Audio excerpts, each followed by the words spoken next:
આજે માનનીય વડાપ્રધાન શ્રી નરેન્દ્રભાઈ મોદીને વડાપ્રધાન તરીકેનું સુશાસનના 12 વર્ષ પૂર્ણ થયા એ દરમિયાન અમે એક સપ્તાહનો જે કાર્યક્રમ છે એમાં આ જન કલ્યાણ શિબિરનું પણ અમે આયોજન કર્યું છે. આ આયોજનમાં સરકાર તમારા દ્વારે એનો અમારો ઉદ્દેશ છે ને એના જ કારણે આજે અહીંયા વિવિધ યોજનાઓનો જે લાભાર્થીઓને મળવાનો છે. ભારતીય જનતા પાર્ટીની સરકાર અને વડાપ્રધાન શ્રી નરેન્દ્રભાઈ મોદી, અમારા મુખ્યમંત્રી ભૂપેન્દ્રભાઈ પટેલ અને અમારા અમદાવાદ શહેરના મેયર અમારા હિતેશભાઈ બારોટ, અમે બધાએ નક્કી કર્યું છે કે માત્ર ને માત્ર વિકાસ નહીં પરંતુ વિકાસની સાથે લોકોની સુખાકારીમાં વધારો થાય અને જે સરકારી યોજનાઓ છે એ લોકોને સરળતાથી મળે એના માટે અમે આ જનકલ્યાણ શિબિરનું આયોજન કર્યું છે.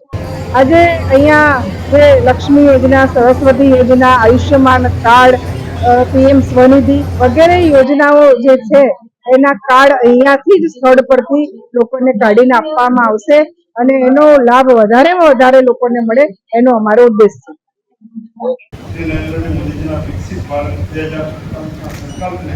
ભારતીય ઇતિહાસમાં દેશના સૌથી લાંબો સમય સુધી લોકશાહીના વડાપ્રધાન શ્રી નરેન્દ્રભાઈ મોદીના 12 વર્ષ વિકાસ અને વિશ્વાસના જનકલ્યાણ મંત્ર સાથે અમદાવાદના પ્રથમ નાગરિક અમારા મેયર શ્રી હિતેશભાઈ બારોટ, અમારા વડીલ અને સાંસદ શ્રી નરહરીભાઈ, મારા ભાઈ સાંસદ દિનેશભાઈ, મારા સાથી ધારાસભ્ય કૌશિકભાઈ, દિનેશભાઈ, ડેપ્યુટી મેયર અંજુબેન, પક્ષના નેતા જસુભાઈ, આજ કઈ યોજનાનો લાભ લીધો?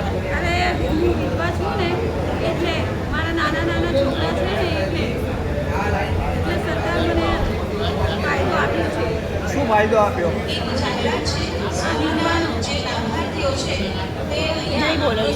યોજના કે જેમાં સગર્ભા મહિલાને તબક્કાવાર ₹12,000 અત્રેથી આપવામાં આવે છે અને ત્યારથી છે માળી વિમળાબેન, જેમને ₹50,000નું મંજૂરી પત્ર આજે આપવામાં આવી રહ્યું છે.